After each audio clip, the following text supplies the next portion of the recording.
ተምረናል። ሱረቱል ፋቲሓ ደግሞ አቀራሩ የፊደል አወጣጡ ተጅዊዱም በደንብ ማወቅ ይኖርብናል። እንደዚሁም ደግሞ እንደ ተጨማሪ ደግሞ ከሱረቱል ፋቲሓ ሌላ ተጨማሪ ሱራ ስለሚቀራ ሶላት ላይ በግዳጅነት ባይሆንም ከኢዛ ዙልዚለት ጀምሮ እስከ ቁል አዑዙ ቢረቢነስ ያሉ አጫጭር ሱራዎች ቢያንስ በደንብ አድርጎ እያንዳንዱ ሙስሊም ማወቅ እንዳለበት አስተምረውናል ባለፈው ትምህርታችን ላይ እና ኢንሻአላህ የነዚህ ተፍሲር እና ያንዳንዱ ትንተና ደግሞ እንመለስባቸዋለን የፋቲሃም ጀምረን ማለት ነው። ስለ ፋቲሃ አቀራሩን ተምረናል፣ ግን ተፍሲሩን አልተማርንም። ስለዚህ አሁን ተፍሲር ውስጥ ከገባን ብዙ ጊዜ ስለሚወስድብን ለተፍሲሩ ኪታቡን ከጨረስን በኋላ ወደ ተፍሲሩ ደግሞ ሙሉ ጊዜያችን እናመጣለን ማለት ነው። ግን በጥቅሉ የፋቲሃ ትርጉም እናውቃለን፣ በትርጉምም በመጽሐፍም ስላነበብ ነው ማለት ነው። ውስጥ ብዙ ሚስጥሮች ስላሏት ሲተረጎም ሲተነተን ብዙ ነገር የምናውቀው ነገር ስላለ ስለ ፋቲሃ ተፍሲሩ ደግሞ ኢንሻአላህ እነዚህ ዋና ዋና ትምህርቶች ከጨረስን በኋላ እንመለስበታለን። ሁለተኛው ትምህርት አርካንን ኢስላም ማወቅ አለበት። ምክንያቱም አርካንን ኢስላም ማለት ዋጅብ ናቸው። እያንዳንዱ ሙስሊም መተግበር አለበት፣ መስገድ አለበት፣ መጾም አለበት፣ ሐጅ መሄድ አለበት፣ ረመዳን መጾም አለበት፣ ዘካ መስጠት አለበት። ስለዚህ ይሄ ማድረግ ያለብንን ነገሮች ስለሆኑ የነዚህ ዒባዳዎች አኳኋኖች ማወቅ አለብን። ምክንያቱም የውመል ቂያማ ለምን ሶላት አልሰገድክም ብትባል አሰጋገዱ ስለማልችልበት ነው። ይሄ መልስ አይሆንም። የውመል ቂያማ ለምን አልተማርክም፣ ለምን አስተምሩኝ አላልክም ትባላለህ። ስለዚህ በእነዚህ ግዳጅ የሆኑ ነገሮች አለማወቅህ ዑዙር አይሆንም። አለማወቅ ዑዙር የሚሆንህ ምንድነው? የሚያስተምርህ የሌለበት አካባቢ አስተማሪ የሌለበት ቦታ ብትሆን ነው። ሚውት አድርጌው ቤተልሔም እና ስለዚህ እነዚህ አርካኑል ኢስላም እንደ ሙስሊም ማወቅ አለበት፣ እንዴት እንደሚተገበሩ፣ እንዴት እንደሚሰሩ፣ እንዴት እንደሚፈጸሙ ማለት ነው። በተለይ ደግሞ የሶላት ከሁሉም በፊት ማለት ነው። ምክንያቱም በየቀኑ የምንተገብረው ስለሆነ የተበላሸ ሶላት እንዳንሰግድ ያሰጋገዱ ስርዓቶች ማወቅ አለብን። ናም ከዛ በፊት ደግሞ በዋነኝነት የላኢላሃ ኢላላህ ትርጉም ማወቅ አለብን። በትክክለኛው ትርጉም አላት፣ መስፈርቶቿን ማወቅ አለብን። ትርጉም ላኢላሃ ኢላላህ ምን ማለት ነው? ከአላህ በስተቀር በእውነት የሚመለክ አምላክ የለም ማለት ነው። ሙሐመድ ሰለላሁ ዐለይሂ ወሰለም ደግሞ የአላህ መልእክተኛ የመጨረሻ መልእክተኛ ናቸው ማለት ሲሆን ላኢላሃ ኢላላህ የሚለው ቃል ትርጉሙ በደንብ ማወቅ አለብን። ብዙዎቻችን እንደዋዛ የምንወስደው ሰዎች አለን። ላኢላሃ ኢላላህ ማለት እኮ ከአላህ በስተቀር አምላክ የለም ማለት ነው። ከአላህ በስተቀር ጌታ ማለት የለም የሚሉ ሰዎች አሉ። ቀለል አድርገው የሚተረጉሙታል። አይደለም። የላኢላሃ ኢላላህ ትርጉም በጣም ጥልቅ ነው። በጣም በጥንቃቄ መተርጎም አለብን።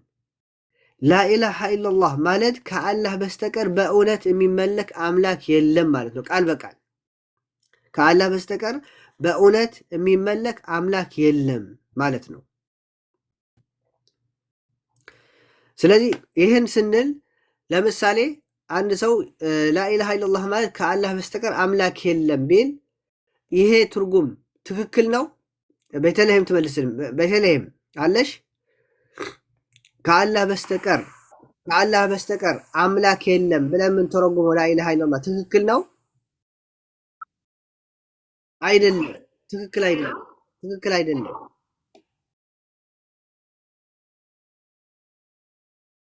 ግን አምላክ ምን ማለት ነው እንዴ? የሚመለክ ነው አይደለ? የሚመለኩ አማልክቶች የሉም እኮ። ስለዚህ ከአላህ በስተቀር አምላክ የለም አይደለም መሆን ያለበት ትርጉሙ። ከአላህ በስተቀር አምላክ የለም ሳይሆን በእውነት የሚመለክ አምላክ የለም ነው ይባላል። አየሽ ልዩነቱ፣ የትርጉሙ ልዩነት አያችሁ? ከአላህ በስተቀር በእውነት የሚመለክ አምላክ የለምና ከአላህ በስተቀር አምላክ የለም የሚለው አተረጓጎም የተለያየ ነው። በጣም ሰማይና ምድር ያህል የተለያየ ነው። ምክንያቱም በሐሰት የሚመለኩ አማልክቶች ብዙ ናቸው። አንቢያዎች ይመለካሉ፣ ድንጋይ ይመለካል፣ እንስሶች ይመለካሉ፣ ዛፎች ይመለካሉ። እነዚህ ሁሉ ሰዎች አምላክ አድርገው ወስደዋቸው እንደ አምላክ እያመለኳቸው ነው። የማይገባቸው ማለት ነው። አላህ ምን አለ? ዛሊከ ቢአነ አላህ ሁወል ሐቅ ያኮ አላህ እውነተኛ አምላክ ነው። ወአነማ የድዑነ ሚን ዱኒሂ ሁወል ባጢል ከአላህ ውጭ የሚጣሯቸውና የሚያመልኳቸው አማልክቶች ደግሞ ሐሰቶች ናቸው፣ የሐሰት አምላኮች ናቸው ይላል። በሐሰት ከመሬት ተነስተው ያለ ደረጃቸው የተሰጣቸው ፍጥረታት ናቸው እንጂ አማልክት አይደሉም። እውነተኛው አምላክ አላህ ብቻ ነው ይላል። ስለዚህ ላኢላሃ ኢላላህ ማለት ከአላህ በስተቀር በእውነት የሚመለክ አምላክ የለም ማለት ነው። ናም ስለዚህ ይሄን ከተረዳን ላኢላሃ ኢላላህ የምትለዋ ቃል ምንድነው አሉን? ሁለት አረፍተ ነገሮች ወይ ደግሞ ሁለት አውዶች ይዛለች። አንደኛው የመጀመሪያው ፍሬዝ ነው። ላኢላሃ ሸሃዳ ራሱ ስናስይዝ ለአንድ ሰው ላኢላሃ በል እንለዋለን። ምን ማለት ነው? አምላክ የለም በል፣ ፍጹም አምላክ የለም። ከዛ በኋላ ምን እንለዋለን? ኢላላህ በእውነት የሚመለክ ከአላህ ውጭ በእውነት የሚመለክ የለም። እቺ በእውነት የምትለዋ ቃል እንትኑ ላይ የለችም፣ በጽሁፍ የለችም። ነገር ግን በትርጉም አለች ይላሉ በሰዋሰው። ምክንያቱም የአረብኛ ሰዋሰው ጥልቅ ስለሆነ ኢዕራብ የሚባል ነገር አለ። ኢዕራብ ሲባል እዚህ ጋር ላኢላሃ ካልን በኋላ የሆነ ቃል አለ። አሁን እኛ በአማርኛ ስንተረጉመው የምንለው በሐቂን በእውነት የምትለዋ ቃል በውስጥ ታዋቂነት አለች፣ ግን አልተጻፈችም አሉ እና ኢላላህ ከአላህ በስተቀር በእውነት የሚመለክ የለም። በሐሰት የሚመለክ ነገር ስንት ነው? በጣም ብዙ ነው። ሚሊዮኖች ናቸው፣ ተቆጥሮ አያልቁም በሐሰት የሚመለኩ ነገሮች። አላህ ግን ሲመለክ በእውነት ነው፣ ሐቁ ነው፣ መመለክም ስላለበት ነው የሚመለከው። እነዚህ የሚሰገድላቸው ስዕሎች፣ ድንጋዮች፣ ዛፎች፣ ግለሰቦች፣ መቃብራን፣ እነዚህ ሁሉ የሐሰት አምልኮ ነው የሚደረግላቸው። ስለዚህ ይሄ ላኢላሃ ኢላላህ ስል በጣም ጥልቅ የሆነ ትርጉም ነው ያላት። ከዛ በኋላ ምን አሉ? ናም ወአማ ሽሩጥ ላኢላሃ ኢላላህ የላኢላሃ ኢላላህ መስፈርቶች እንደሆነ ብለው ደግሞ መስፈርቶቹን ዘረዘሩልን። ልቅራቸው፣ ምናልባት ቢዚ ስለምትሆኝ ላንብባቸው። ላኢላሃ ኢላላህ መስፈርቶች፣ ቅድመ ሁኔታዎች አሏቸው። ለማንኛውም ነገር ቅድመ ሁኔታ አለው። አሁን ለምሳሌ ሶላት ለመስገድ ቅድመ ሁኔታዎች ማሟላት አለብን። ውዱ፣ ንያህን ማሳመር፣ ንጽህናህን፣ የልብስህ፣ የምትሰግድበት ቦታ፣ የሰውነት ንጽህና ሁሉ አሟልተህ ነው ለሶላት መብቃት የምትችለው። እነዚህ ነገሮች ካልተሟሉ ለሶላት ዝግጁ አይደለህም። ስለዚህ ላኢላሃ ኢላላህ የሚለው ነገር ደግሞ ተቀብያለሁ ለማለት ማሟላት ያለብህ ነገሮች አሉ። እነዚህ ነጥቦች ካልተሟሉ አንተ ዘንድ ልብህ ላይ ከሌሉ በአንደበትህ ብትለው ዋጋ ቢስ ያደርግብሃል ላኢላሃ ኢላላህ። ስለዚህ ላኢላሃ ኢላላህ ስትል ዋጋ ያላት በአኼራ የምትጠቅምህ እንድትሆን መስፈርቷን ማሟላት አለብህ።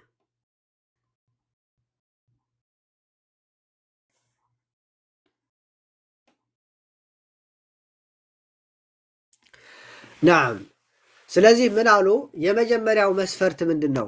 የመጀመሪያው የላኢላሃ ኢላላህ መስፈርት አንድ ሰው ላኢላሃ ኢላላህን ተቀብያለሁ ሲል አላህ ስብሐነ ወተዓላ እንዲቀበለው ምን ማድረግ አለበት?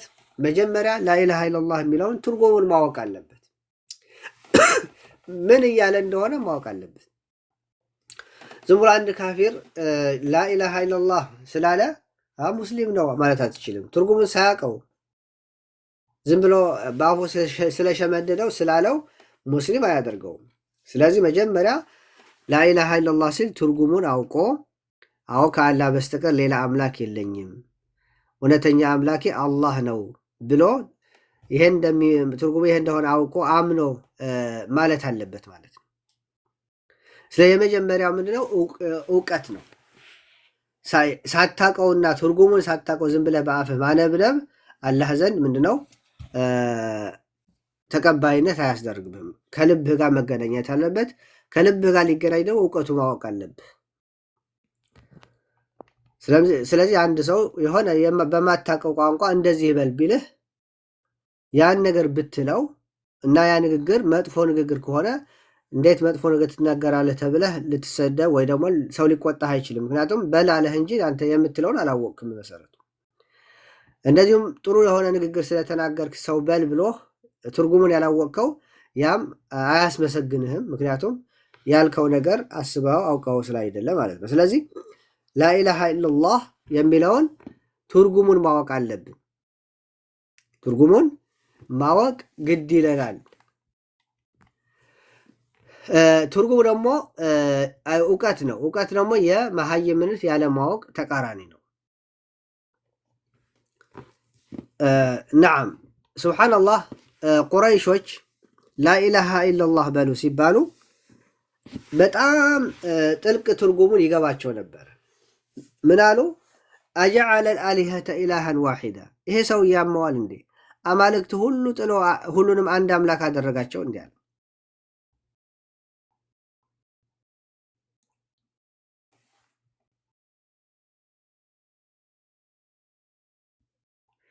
ነዓም ስለዚህ አማልክት ሁሉ አንድ ሊያደርጋቸው ፈለገ እንዴ አሉ። ምክንያቱም ላኢላሃ ኢላላህ ማለት በሉ ማለት ከአላህ በስተቀር ሌላ አምላክ የለም፣ አንድን አምላክ ብቻ አምልኩ ስለተባሉ እነሱ ደግሞ የሁሉ አማልክት መተው ከበዳቸው እና ትርጉሙን በደንብ ነው የገባቸው። ልክ እንዳሁኑ ዘመን እኛ ላኢላሃ ኢላላህ ማለት እኮ እንዲህ ነው ብለን እንደምንተረጉመውና እንደምንተነትነው ለእነሱ ትንተን አላስፈለጋቸውም። ቋንቋው በጥልቅ ከማወቃቸው የተነሳ ሲሰሙት ወዲያውን ምን ማለት እንደሆነ ይሄ አረፍተ ነገር ከነሱ ምን እንደሚጠይቃቸው በደንብ ነው የገባቸው። ስለዚህ ላኢላሃ ኢላላህ ማለት ትርጉሙ ላ ማዕቡደ ቢሐቅን ኢላላህ፣ ከአላህ በስተቀር በእውነት የሚመለክ አምላክ የለም ማለት ሲሆን ቀጣዩ የላኢላሃ ኢላላህ መስፈርት ምንድነው? አልየቂን የቂን ነው። የቂን ማለት ጥርጥር የሌለው እምነት ማለት ነው። አንድ ሰው ላኢላሃ ኢላላህ ካለ በኋላ ጥርጥር በቀልቡ ሊኖር አይገባም። ፍጹም የሆነ ልቡ የተረጋጋ መሆን አለበት። ከጥርጥር ነፃ መሆን አለበት። ያልገባው ነገር መጠየቅ መብቱ ነው። ነገር ግን የተወረገረገ እውነት ነው እውነት አይደለም በሚል መሃል ላይ ከሆነ ሙስሊም አይደለም ማለት ነው። ምክንያቱም መጠራጠር የንፍቅና አንዱ ባህሪ ስለሆነ ሙናፊቆች ተጠራጣሪዎች ናቸው፣ በእምነታቸው የተረጋጉ አይደሉም። ስለዚህ አንድ ሰው ላኢላሃ ኢላላህ ተቀብሎ ብለን የምናምንለትና አላህ የሚቀበለው ከጥርጥር ነፃ ሲሆን ነው። ልቡ የቂን ሊኖረው ይገባል። ልቡ ውስጥ አላህ ስብሓነሁ ወተዓላ ምን አለ? ኢነመል ሙእሚኑነ አለዚነ አመኑ ቢላሂ ወረሱሊሂ ሱመ ለም የርታቡ። እነዛ አማኞች እኮ ብሎ ማለት በአላህና በመልእክተኛው አምነው ከዛም ያልተጠራጠሩት ናቸው ይላል።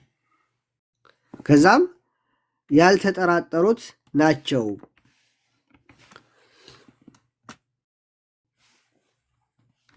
ስለዚህ አለመጠራጠር ማለት ነው። ይሄ የእስልምና የላኢላሃ ኢላላህ መስፈርት ትልቁ መስፈርት ነው። መጠራጠር ደግሞ የሙናፊቅነትና የሙናፊቆች ባህሪ ነው። እንደዚሁም ነቢያችን ሰለላሁ ዐለይሂ ወሰለም ምናሉ? መን ቃለ ላኢላሃ ኢላላህ ሙስተይቅነን ቢሃ ቀልቡሁ ደኸለል ጀና።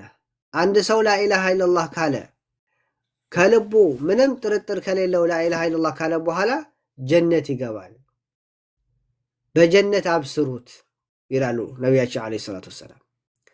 ስለዚህ እስልምና ጥያቄን እንድንጠይቅ እንካረጅ ያደረገናል፣ ያበረታተናል። ግን የጥርጣሬ በር ግን መዝጋት አለብን። ማለት ሙስሊም ነኝ ያለ መሀል ሰፋሪ መሆን፣ እስልምና በእውነት እውነት ነው ወይስ አይደለም እያሉ መሀል አንድ እግር ውጭ አንድ እግር ውስጥ አድርጎ መኖር፣ ይሄ ሙስሊም ከመሆን ያስወግዳል፣ ሙናፊቅ ነው የሚያደርገው።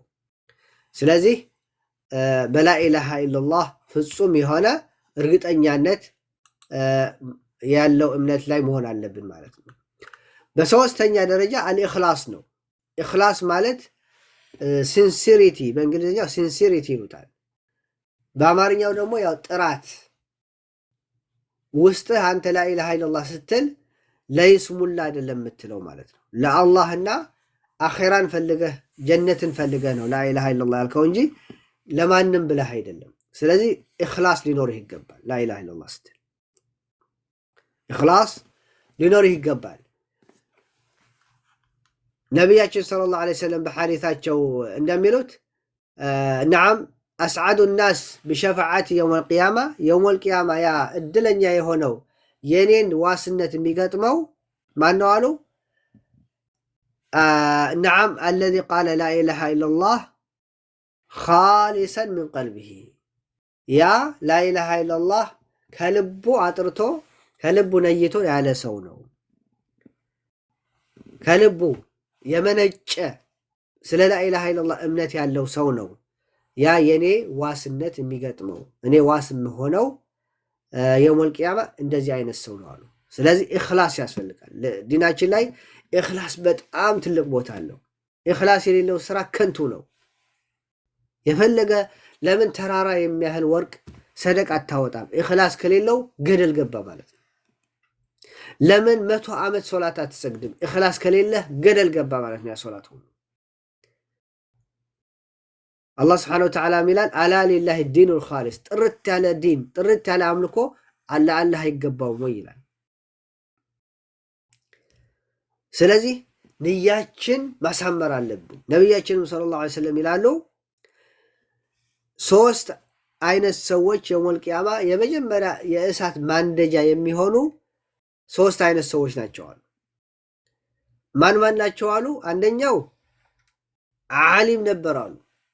ሁለተኛው ደግሞ ሙጃሂድ ሆኖ ጦር ሜዳ ላይ የሞተ ነው አሉ። ሶስተኛው ደግሞ ሀብታም ነበረ፣ ሀብቱ በጣም የተመጸወተና ብዙ ሰው የረዳ ሰው ነው አሉ። እነዚህ ሰዎች አላህ Subhanahu Wa Ta'ala የውመል ቂያማ ይጠይቃቸዋል። ለሀብታሙም ሀብቱን ምን አረክበት? አላህ ሰጥቻለሁና ምን አረክበት ሲለው አላህ ሆይ አበላሁበት፣ አጠጣሁበት፣ ብዙ ሰው ረዳሁበት ይላል። ነገር ግን እኮ ይሄ ያደረከው ተመጽዋች ቸር ሰጪ እንድትባል ነው እንጂ ለኔ ብለህ መቻረከው ይባላል። ስለዚህ ያ ሁሉ የሰራው ለኔ አይደለም ብሎ ወደ እሳት ይወረወራል አሉ። ያ ዓሊም የነበረው ሲያስተምር የነበረው ደግሞ ቁርአን ያስተማረው ዕውቀት ያስተማረው የሰጠው ዕውቀት ምን አረክበት ሲለው አላህ Subhanahu Wa Ta'ala አስተማርኩበት፣ ቁርአን አስቀራሁኝ ብሎ የሰራውን ዳዕዋ ይናገራል። አላህ Subhanahu Wa Ta'ala ይለዋል ያን ያደረግከው እኮ አዋቂድ እንድትባል ተሰሚነት ልታገኝበት ነው እንጂ መች ለኔ ብለህ አደረግከው ይለዋል። ወደ እሳት ይወረወራል። ሶስተኛው ደግሞ ሙጃሂድ ጦር ሜዳ ላይ ጂሃድ እያደረገ የሞተ ሰው እና ጀግና ነው፣ ወኔ የነበረው አላህ ይለዋል ወኔ የሰጠው ጀግንነት ምን አረክበት ሲለው ለአንተ ብዬ ተዋግቼ ሞትኩኝ ይላል። ውሸታም ጀግና እንድትባልና ደፋር እንድትባል አይደለም ወይ ያረከው ይለዋል። ከዛ ወደ እሳት ይወረወራል አለይሂ ሰላም። ስለዚህ ይህ ሐዲስ ምንድነው የሚነግረን? ንያ የንያ ጉዳይ ትልቅነቱን ነው የሚነግረን። የፈለገ ለምን ህይወትህን አታጠፋ? ንያህ የተሳሳተ ከሆነ ገደል ነው የሚገባው ያ መስዋዕትነት። አላህ ከእኔ በስተቀር ሌላን እንዳታመልኩ ለኔ ብላችሁ ስራችሁን ስሩ። መን ዓሚለ ዓመለን አሽረከ ፊሂ መዕየ ገይሪ ተረክቱ ወሽርክ አሉ አለ አላህ ሱብሓነሁ ወተዓላ ሐዲስ ቁድሲ ላይ ነው። ይሄ አንድ ሰው የሆነ ስራ ሰርቶ ከኔ ጋር ካጋራበት በዛ ስራ ላይ ስራውንም እሱንም እተውለታለሁ፣ ሽርኩንም ስራውንም እተውለታለሁ፣ አልቀበለውም ማለት ነው። አላህ ጥርት ያለ ንጹህ ስራ ነው እንጂ የሚቀበለው ከሽርክ ጋር የተደበላለቀ ነገር ከይውልኝና ከይስሙልኝ ለራሳችን ለክብራችን ብለን ከሰራነው ነገር ጋር ያለ አምልኮ ከተቀላቀለ ያ አምልኮ ገደል ገባ ማለት ነው።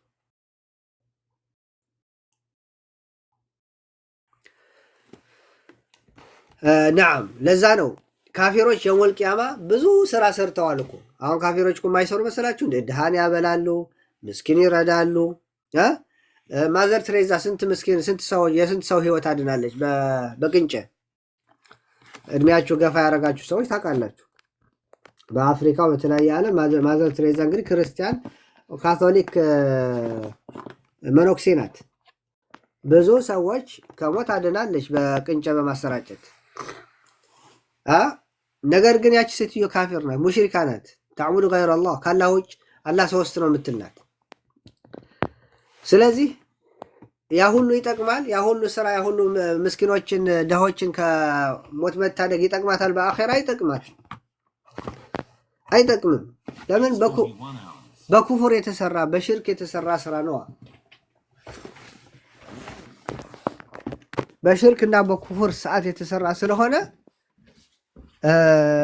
ለአላህ ስብሐነ ወተዓላ ለብቻው አይደለም የተሰራው።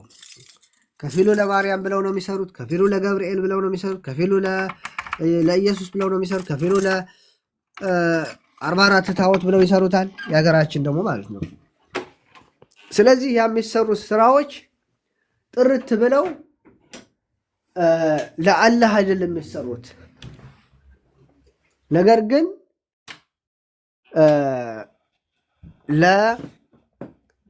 ለተለያዩ አማልክት የሚያመልኳቸው በስዕልም ስለው መሆን ይሁን በምናምን ቀርጸውም ይሁን ለነሱ ነው የሚሰሩት። ስለዚህ የፈለገ ስራ ቢሰራ ካፊር ሆኖ ስራው ገደል ነው የሚገባው። አላህ ስብሐነሁ ወተዓላ ያለ መሰሉ ማ ዩንፊቁነ ፊ ሃዚሂ ልሐያት ዱንያ፣ በዚች ዓለም የሚመጸወቱት ምጽዋት ከመሰሉ ሪሒን፣ ልክ እንደ አውሎ ንፋስ ነው።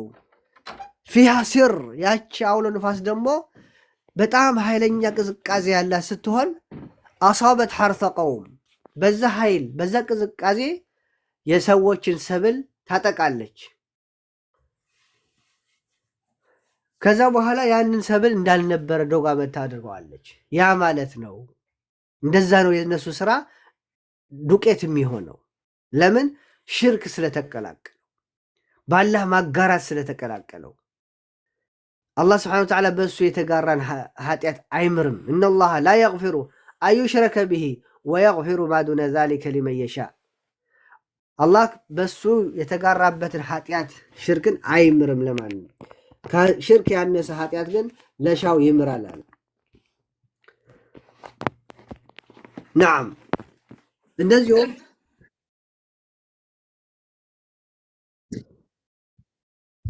አዎ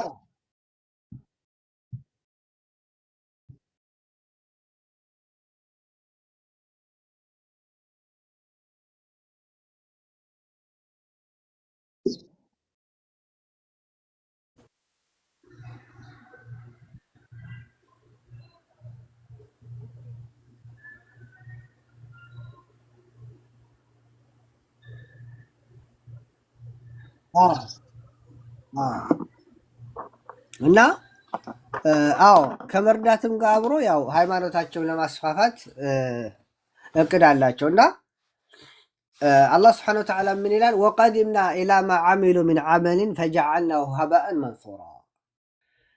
ስራቸውንም የውመል ቂያማ ምን እናደርገዋለን? ፊት ለፊታቸው እያዩት ሽርክ ስላለው እንደ አፈር ብን አድርገን እናጠፋዋለን ይላል።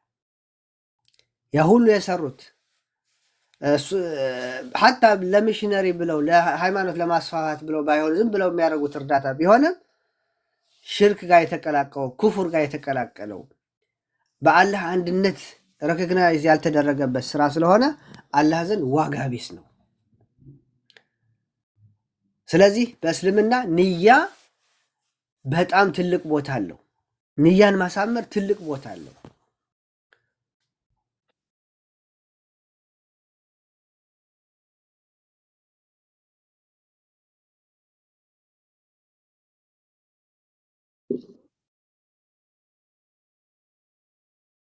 አዎ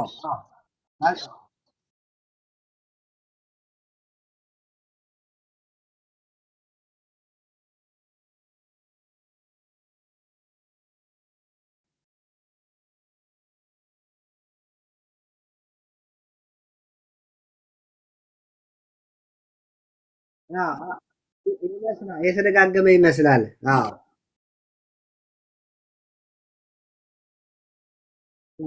እሱን እያልኩኝ ነበር። አሁን ላነሳው ስል ቀደምሽ እና ነቢያችን ሰለላሁ ዐለይሂ ወሰለም ምናሉ አሁን ያነሳችልን ሐዲስ ኢነመል አዕማሉ ብንያት፣ በእርግጥም ስራዎች የሚመረመሩት ጃጅ የሚደረጉት በንያ ነው አሉ፣ በኢንተንሽን ነው። ወኢነማ ሊኩል ምርኢን ማነዋ፣ ለእያንዳንዱ ሰው ደግሞ የሚያገኘው ምንዳ በንያው ልክ ነው። ያው ደግሞ የነየተውን ነው የሚያገኘው። አሁን ለምሳሌ ስትሰራ ሶላት ሰግድክ። አሁን 10 ሰዎች ሲሰግዱ ምናልባት 5ቱ ለአላህ ብለው ሊሰግዱ ይችላሉ። 5ቱ ደግሞ ምናልባት ለሰው ብለው ሊሰግዱ ይችላሉ። በውጭ በምናየው እኛ በሰዋዊ ግንዛቤ ሁሉም ሰግደዋል፣ ለአላህ ሰግደዋል ብለን ነው የምንገምተው። አላህ በሚያውቀው ግን ንያቸውን ያውቃል። አንዳንዱ ዝም ብሎ ሰው ተከትሎ ነው የመጣው፣ ምን ይለኛል፣ ምን እባላለሁ ካልሰገድኩ እዚህ ደርሼ የሚል አለ። አንዳንዱ በቃ ስመ ጥሩነትን ለማግኘት የሚሰግድ ይኖራል። የተለያየ ምክንያት ይኖረዋል። ግን አላህ ሱብሓነሁ የውመል ቂያማ ምን አለ? የውመ ቱብለ ሰራኢር፣ የዛን ቀን የልብ ሚስጥሮች ይጋለጣሉ ይላል። ሮንግ የነበሩ ንያዎች በአላህ ሱብሓነሁ ወተዓላ ሃይማኖት ሲነገዱ የነበሩ ነገሮች የዛኔ ይጋለጣሉ ይላል። ወሑሲለ ማ ፊ ሱዱር አለ በሌላ አያ።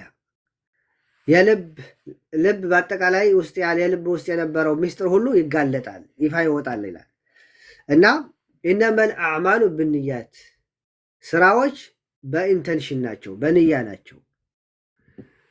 ወኢነማ ሊኩል ምርኢን ማነዋ፣ ለእያንዳንዱ ሰው ደግሞ የነየተውን ነው የሚያገኘው። አላህ ብሎ ነይቶ ከሰራ አላህና መልእክተኛውን አገኘ። ምንዳውም ያ የፈለገ ከአላህ የከጀለውን ምንዳ ያገኛል። ገነትን የአላህ ምህረት ፈልጎ ነው ያን ያገኛል። የዱንያ በሰው መወደድም ሆነ በሰው መከበርም ሆነ በሰው ጎሽ ለመባልም ሆነ ሊያገኘው ይችላል። ያ እንግዲህ ከነዛ ከጠበቀው ሰዎች ያገኘው። ስለዚህ እነመል አዕማሉ ብንያ፣ አላህ ሱብሓነሁ ወተዓላ ግን የሚዳኘን በንያችን ነው። ስለዚህ ምሳሌ ያደረጉ እዛ ሐዲስ ላይ ፈመን ካነ ሂጅረቱሁ ኢለላህ ወረሱሊሂ ፈሂጅረቱሁ ኢለላህ ወረሱሊሂ። እንግዲህ ኢማግሬሽኑ ስደቱ የተሰደደው ወደ አላህና ወደ መልእክተኛው ከሆነ የአላህን ምንዳ ለማግኘት ወደ አላህ ለመቅረብ ከሆነ ያንን የተሰደደበትን ዓላማ ስኬታማ ይሆንለታል፣ አላህና መልእክተኛውን ያገኛል። የተሰደደው ደግሞ ወደ ዱንያ ፍለጋ ጊዜያዊ ጥቅማ ጥቅም ፍለጋ ከሆነ ደግሞ ያው የተሰደደበትን ያዋጣው ማለት ነው። ወአለይኩም ሰላም። እና ስለዚህ ይኸው ነው ንያችንን ማሳመር። በእስልምና ንያ ትልቅ ቦታ አለው። ሁል ጊዜ ስንሰግድ፣ ሁል ጊዜ ማንኛውም ዒባዳ ስናደርግ፣ ሐታ ስንናገር፣ ዳዕዋ ስናደርግ፣ ቁርአን ስንቀራ ንያችን ፊት ለፊት መሆን አለበት። ለአላህ ብለን እንደምንሰራ ስለ አላህ ብለን እንደምንሰራ እያወቅንና ነዓም እያስታወስን መሆን አለበት። ያ ሲሆን ምን ይሆናል? ነዓም አላህ ስብሓነሁ ወተዓላ ዘንድ ተቀባይነት እናገኛለን ማለት ነው። የአራተኛው የላኢላሃ ኢለላህ መስፈርት አስድቅ፣ እውነተኛነት ነው። እውነተኛ ማለት ላኢላሃ ኢለላህ ስንል ውሸታሞች መሆን የለብንም። የእውነት ከልባችን የመነጨ መሆን አለብን። አንዳንዱ የውሸት ዝም ብሎ ሊለው ይችላል። ሙናፊቆች ለውሸት ነው። አላህ ስብሐነሁ ወተዓላ ይላል ኢዛ ጃአከል ሙናፊቁን ቃሉ ነሽሀዱ ኢነከ ለረሱሉላህ። ሙናፊቃኖች መጥተው አንተ እኮ የአላህ መልእክተኛ ነህ ይሉሃል። አላሁ አዕለሙ ነዓም ወላሁ ያዕለሙ ኢነከ ለረሱሉሁ። አላህ የእሱ መልእክተኛ መሆንህን ያውቃል። መናፍቃኖች ሊመሰክሩልህ አይጠበቅባቸውም። ምክንያቱም ከልባቸው አይደለም፣ አላመኑም በመሰረቱ። ስለዚህ አንድ ሰው ከልቡ መሆን አለበት፣ የእውነት መሆን አለበት ላኢላሃ ኢለላህ ሲል። ነቢያችንም ሰለላሁ ዐለይሂ ወሰለም አሉ ማ ሚን አሐድን የሽሀዱ አን ላኢላሃ ኢለላህ፣ አንድ ሰው ላኢላሃ ኢለላህ ሙሐመድ ረሱሉላህ አይልም ሳዲቀን ምን ቀልቢህ፣ ከልቡ በእውነት ከልቡ የመነጨ ከሆነ ኢላ ሐረመሁ ላሁ ዐለ ናር፣ ከእሳት ያን ሰው ለእሳት እርም ይሆናል፣ ወይ ደግሞ ለእሱ እሳት እርም ትሆንበታለች፣ አትነካውም ማለት ነው። ሱብሓነላህ። ይሄ ደግሞ የላኢላሃ ኢለላህ ትልቅነት ነው የሚያሳየው። አምስተኛው አልሙሐባ ማለት መውደድ ማለት ላኢላሃ ኢለላህን በጣም ከምንም አይነት ቃል ከምንም አይነት አረፍተ ነገር የምንወዳት ዋናዋ ወረታችን መሆን አለባት። ምክንያቱም የጀነት ቁልፋችን ናት፣ የመፈጠራችን ዋና ዓላማ ናት። ስለዚህ ያ ሀያሉ ፈጣሪያችንን የምንገልጽባት የምናመልክባት ትልቋ ቃል ኪዳናችን ስለሆነች ከምንም በላይ ልንወዳት የሚገባን ቃል ናት። እንደዚሁም ደግሞ ላኢላሃ ኢለላህ ስንወድ ደግሞ ከላኢላሃ ኢለላህ ተከትሎ የመጣው ህግጋቶች ሁሉ መውደድ አለብን። በዛ ልክ ለምሳሌ 5ቱ የእስልምና ምሰሶዎች አሉ፣ ሶላት፣ ዘካ፣ ሐጅ፣ ጾም አለ። አፍቅረን መውደድ አለብን። ምክንያቱም በላኢላሃ ኢለላህ ስር ያለ ህግ ነው። 6ቱ አርካነል ኢማን አሉ። አልኢማን አን ቱእሚነ ቢላህ ወመላኢከቲሂ ወኩቱቢሂ ወሩሱሊሂ ወልየውሚል አኺር ወቱእሚነ ቢልቀደሪ ኸይሪሂ ወሸሪሂ። እነዚህ 6ቱ አሉ። ከልባችን መውደድ አለብን። ምክንያቱም የላኢላሃ ኢለላህ ውስጥ ያሉ ህግጋቶች ናቸው፣ እምነቶች ናቸው። በአጠቃላይ ቁርአን ውስጥ ያለው ህግጋት፣ በአጠቃላይ ሱና ውስጥ ያለው ትምህርት ከልባችን መውደድ አለብን። በተጨማሪ ደግሞ ላኢላሃ ኢለላህ የተቀበሉ ምዕመናን ደግሞ ልንወዳቸው ይገባል። ስለ ላኢላሃ ኢለላህ ስንል ማለት ነው። ለምን አላህ ያስተሳሰረን፣ ያቆራኘን፣ ያገናኘን ዘር አይደለም፣ ዝምድና አይደለም፣ አብሮ አደግነት አይደለም። ላኢላሃ ኢለላህ ብቻ ናት ያጣመረች። ስለዚህ የላኢላሃ ኢለላህ ተከታዮች መውደድ ማፍቀር አለብን ከልባችን። የእውነት መሐባ፣ የእውነት ወንድማማችነት ከልብ የመነጨ አክብሮ ሊኖረን ይገባል፣ እርስ በራስ ማለት ነው። እንደዚሁም ደግሞ ላኢላሃ ኢለላህ የሚጻረር ነገር ሽርክን የሚተገብሩ ሰዎችን ደግሞ ከልባችን ማውጣት አለብን። ምክንያቱም አላህ አይወዳቸውም። አላህ ካፊሮችን አይወድም። አላህ ሙሽሪኮችን አይወድም። አላህ ስብሐነሁ ወተዓላ እሱን የሚሰድቡትን ሰዎች አይወድም። እስልምና ሰጥቷቸዋል። አዛኝ ስለሆነ መሐሪ ስለሆነ ሰድባችሁኛል ብሎ የራሳችሁ ጉዳይ ብሎ ዝም አላላቸው፣ መልእክት ሰጥቷል። ግን በኩፍራቸውና በክህደታቸው ካልቀጠልን የሚሉ ሰዎች ግን እነዚህ ተረግመዋል። ስለዚህ አላህ የረገመው ጋር እኛ እጃችን ማንሳት አለብን ማለት ነው። እንጠራቸዋለን፣ ወደ አላህ እናመጣቸዋለን፣ እንሞክራለን፣ እናብራራላቸዋለን፣ ይሻላችኋል ብለን እንሸመግላቸዋለን። እምቢ ካሉ ግን እጃችን እናነሳለን። ኸላስ በራሳቸው የፈረዱ ሰዎች ስለሆኑ ማለት ነው። እና ነቢያችን ሰለላሁ ዐለይሂ ወሰለም አሉ አውሰቁ ዑረል ኢማን አልሑቡ ፊላህ ወልቡግዱ ፊላህ።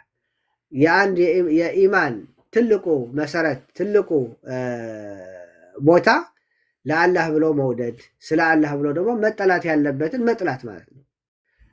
ኃጢአት እንጠላለን፣ ኃጢአት የሚሰሩ ሰዎች እንጠላለን። በአጠቃላይ በሁሉም አይነት መልኩ ኃጢአት እንጸየፋለን።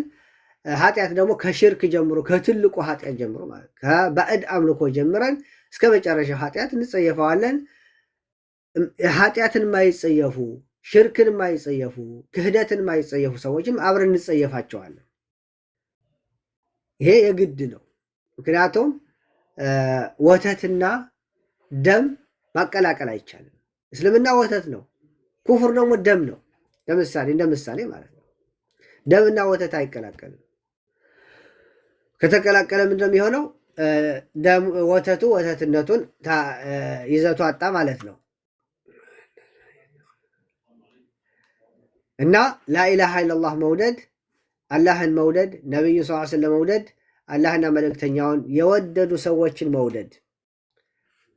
አላህ ስብሐነሁ ወተዓላ ይላል ወዝኩሩ ኒዕመተላህ፣ የአላህን ኒዕማ ጸጋ በእናንተ ላይ አስታውሱ። ኢዝ ኩንቱም አዕዳአን፣ ሙስሊም ሳትሆኑ በፊት እኮ እርስ በራሳችሁ የምትጣሉ ማትዋደዱ፣ ወይ በዘር የምትለያዩ፣ በዘር የምትነቋቆሩ፣ በጦርነት በዚህ በዚህ ነበራችሁ። ከዛ በላኢላሃ ኢለላህ ምክንያት ልባችሁን አጣመረው፣ ወደዳችሁም ጠላችሁም። የዘር ገደል ይግባ ብላችሁ ዘረኝነት ገደል ይግባ ብላችሁ በላኢላሃ ኢለላህ አጣመራችሁ፣ ወንድማሞች አደረጋችሁ። አላህ ስብሓነሁ ወተዓላ ለነቢያችን ሰለላሁ ዐለይሂ ወሰለም ይላቸዋል ለው አንፈቅተ ማ ፊል አርድ ጀሚዓን ማ አለፍተ በይነ ቁሉቢሂም የምድር ሀብት በአጠቃላይ በእጅ ቢሆንና ያን ሁሉ እነሱን አንድ ለማድረግ ያን ገንዘብ ብትጠቀምበት አንድ ማድረግ አትችልም፣ ልባቸው ማጣመር ባልቻልክ ይላቸዋል። ይሄ የአላህ ስራ ነው። ይሄ የአላህ ተአምር ነው። ያኔ ሩቅ ምስራቅና ሩቅ ምዕራብ የተወለዱ ሰዎች በላኢላሃ ኢለላህ ምክንያት ወንድሜ ወንድሜ ይባባላሉ። አብረው ጎን ለጎን ይሰግዳሉ። በከለር አይጸያየፉም፣ በጂኦግራፊ አይጸያየፉም፣ በቋንቋ አይጸያየፉም። በሲቪላይዜሽን እኔ ካንተ ይሻላለሁ የኔ ይሻላል አይጸያየፉም። ላኢላሃ ኢለላህ ኦልሬዲ ወንድማሞች አድርጎ ፈአስበሕቱም ቢኒዕመቲሂ ኢኽዋን አለ። በአላህ ከሆነ ጸጋ ወንድማሞች ሆናችሁ አረፋችሁ ይለናል። ስለዚህ ያ ነው። ቀጣዩ ስድስተኛው አልኢንቅያዱ ይላል። አልኢንቅያድ ማለት ራስን ለላኢላሃ ኢለላህና በላኢላሃ ኢለላህ በኩል ለመጡ ህግጋቶች ማስገዛት ማለት ነው። ተገዥነት ፉሊ ለላኢላሃ ኢለላህ ተገዥ ማድረግ ራስህ ለአላህ ለፈጠረህ ማለት ለፍጡር አይደለም። እስልምና ምንድነው? ሰው ማህበረሰብን የሚጣራው ፍጡርን ከማምለክ ፈጣሪን ማምለክ ማለት ነው። ለፍጡር ባሪያ ከመሆን ለፈጣሪህን ባሪያ ማድረግ ራስህን ለፈጣሪህ ማስገዛት፣ ለፈጣሪ ትሁት መሆን፣ ለዛ ለፈጠረ ለዛ ከምንም ላስገኘ ከዛ ለዛ እሱ ባይፈጥረህ እኮ ምንም አይደለህ። እድሜያችን አንዳችን 30 አንዳችን 40 ሆኗል። ለምሳሌ 30 ዓመት የደረሰ ሰው ለምሳሌ ከ30 ዓመት በፊት ከመወለዱ ወይ ከመረገዙ አንድ ቀን 2 ቀን በፊት ምንም አይደለም። ምንም አይደለም። ማንም አያውቀው፣ ስም የለው፣ አድራሻ የለው፣ የማንም ልጅም አይደለም። አልተፈጠረም። ሂዝ ናቲንግ። ነገር ግን አላህ ከምንም ሰው አረገ። ደግሞ ሲፈጥርህ ደግሞ ሲፈልግ እኮ እንስሳ አድርጎም ሊፈጥርህ ይችል ነበር። ሰው አደረገ። ከፍጡራኖች ሁሉ ምርጥ ለቀድ ኸለቅና ልኢንሳን ፊ አሕሰኒ ተቅዊም ወለቀድ ከረምና በኒ አደም ይላል።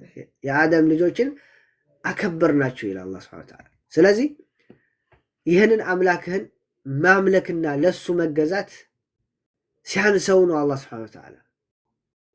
ምንስ ብናረግ ለአላህ ሱብሓነሁ ወተዓላ ውለታውን እንመልስለታል? ምንስ ብናረግ እሱ የሚገባውን አምልኮ ማድረግ እንችላለን? አንችልም። ሙከራ ነው እኮ እንጂ አላህ ሱብሓነሁ ወተዓላ የሚገባውን ያህል እኮ ማምለክ አንችልም። እንኳን እኛ መላእክቶች ቀንና ሌሊት ምንም አንድ ሰከንድ ረፍት ሳይኖራቸው የሚያመልኩት ራሱ ምንድነው የሚሉት መጨረሻ ላይ ሱብሓነከ ማ ዐበድናከ ሐቀ ዒባደቲክ ነው የሚሉት። ጥራት ይገባህ፣ ለአንተ የሚገባ አምልኮ አልፈጸምንም እስካሁን ነው የሚሉት። ስለዚህ ላኢላሃ ኢለላህ ራስን ማስገዛት ማለት ነው። አልኢንቅያድ ማለት ስድስተኛው መስፈርት። አላህ ስብሓነሁ ወተዓላ ይላል ወአኒቡ ኢላ ረቢኩም ወአስሊሙ ለህ፣ ወደ ጌታችሁም ተመለሱ ለሱም እጅ ስጡ፣ ተንበርከኩ። እንደዚሁም አላህ ስብሓነሁ ወተዓላ አለ ወመን አሕሰኑ ዲነን ሚመን አስለመ ወጅሀሁ ሊላህ ወሁወ ሙሕሲን። ያ ማን ነው ያማረ ሃይማኖት ያለው ከዛ ፊቱን ለጌታው ለአላህ ካስገዛ ሰው፣ በዛ ላይ ደግሞ መልካም ሰሪ ሆኖ ከዚህ ሰው በላይ ማን የተሻለ ሰው አለ ይላል። ከዚህ ሰው በላይ ማን የተሻለ ሃይማኖት አለው ይላል። ሰባተኛው የላኢላሃ ኢለላህ መስፈርት አልቀቡሉ አልሙናፊ ልረድ፣ ሙሉ ለሙሉ ላኢላሃ ኢለላህን መቀበል፣ በላኢላሃ ኢለላህ በኩል የሚመጣው የቁርአን የሱና ህግጋቶች አሜን ብሎ መቀበል። ስለዚህ በእስልምና ፒክ ኤንድ ቹዝ የሚባል ነገር የለም። ይህን ውሰድ ይህን ተው፣ ደስ ያለ ነገር ውሰድ ደስ ያላለህን ተው የሚባል ዲን የለም። ዲን አልኢስላም ሙሉ ነው። አንድ ሰው እስልምና ሲቀበል ሙሉ ፓኬጅ ነው የሚቀበለው። የሆነ ነገር ስላላማር ይሄማ ከውስጤ ጋር አይሄድም የሚባል ነገር የለም። ላኢላሃ ኢለላህ የሚያህልን ተቀብለህ አላህ ሆይ የሆነ ያመጣኸው ህግጋት ደስ አላለኝም አይባልም። ይሄ እንደዛ የሚል ከሆነ ለጌታው ትሁት አይደለም። ይሄ ሰው ለገዛው ራሱን አላስገዛም ማለት ነው ለፈጣሪው። ስለዚህ እስልምና ያመጣቸው ህግጋቶች ቁርአንና ሱና ሁሉን አሜን ብሎ መቀበል ይሄ ደስ አይለኝም፣ ይሄ አልፈልግም፣ ይሄ ከውስጤ ጋር አልሄደም ማለት አይፈቀድም እንደ ሙስሊም። ይሄ የሌሎች ሃይማኖቶች ፍልስፍና ነው። ሌሎች ሃይማኖቶች የሆነ መጽሐፋቸው ላይ ነገር ሳይ ደስ አላላቸውም፣ ላስ ወዲያ ያደርጉታል፣ እንዳላዩ ያልፉታል። እኔ ይሄ ነገር በዚህ ዘመን የሚሆን አይመስለኝም ይላሉ። መጽሐፋቸው ላይ እኮ ነው ያለው። እንዴት ፈጣሪያቸው ተሳስቶ ነው ማለት ነው? ስለዚህ ምንድነው እንደዚህ አይነት ነገር ይናገራሉ። በእስልምና ግን እንደዚህ የለም። ስለዚህ ሙሉ ለሙሉ ለፈጣሪያችን ተገዥነት፣ ሙሉ ተቀባይነት። አላህም አለ ያ አዩሃ ለዚነ አመኑ ኡድኹሉ ፊስሲልሚ ካፈተ፣ እናንተ ያመናችሁ ወደ እስልምና ጠቅልላችሁ ግቡ። ፒክን ቹዝ አታድርጉ። ይሄን ወስዳለሁ ይሄን አልወስድም የሚባል ነገር የለም። አንድ እግራችሁ ውጭ አንድ እግራችሁ ውስጥ የሚባል ነገር የለም። እስልምና ውስጥ ጠቅልል ብላችሁ ሁሉ መናችሁ ግቡ። ከልባችሁ ጋር፣ ከአእምሯችሁ ጋር፣ ከሐሳባችሁ ጋር፣ በደማችሁም፣ በስጋችሁም፣ በአጥንታችሁም እስልምና ላይ ልክክ በሉ ነው የሚለን። አዎ። ስለዚህ እንደዛ ነው። በዚህ አይነት መልኩ እነዚህ ሰባት ናቸው የላኢላሃ ኢለላህ መስፈርቶች እና አሁን በአጭሩ ተነግረናቸዋል። ግን የላኢላሃ ኢለላህ መስፈርቶች በጣም ቀስ እየተባለ እንዳውም በየቀኑ አንዳንድ እየተባለ በጣም ውስጣችን ማወራረድ ያለብን ዳይጀስት ማድረግ ያለብን ነጥቦች ናቸው። አደራችሁ ወንድሞች። አሁን ቲክቶክ ስለሆነ ምናልባት ላንገናኝ እንችላለን በሚል አንዳንድ ጊዜ ኦቨር ኢንፎርሜሽን ልንናገር እንችላለን። ነገር ግን እነዚህ እንትኖች በቀላሉ ማየት የለብንም። በእንግሊዝኛም በአማርኛም መጽሐፍቶች ውስጥ አሉ። በደንብ አድርገን ማጥናት ያለብንና መሸምደድ ያለብን ነጥቦች ናቸው።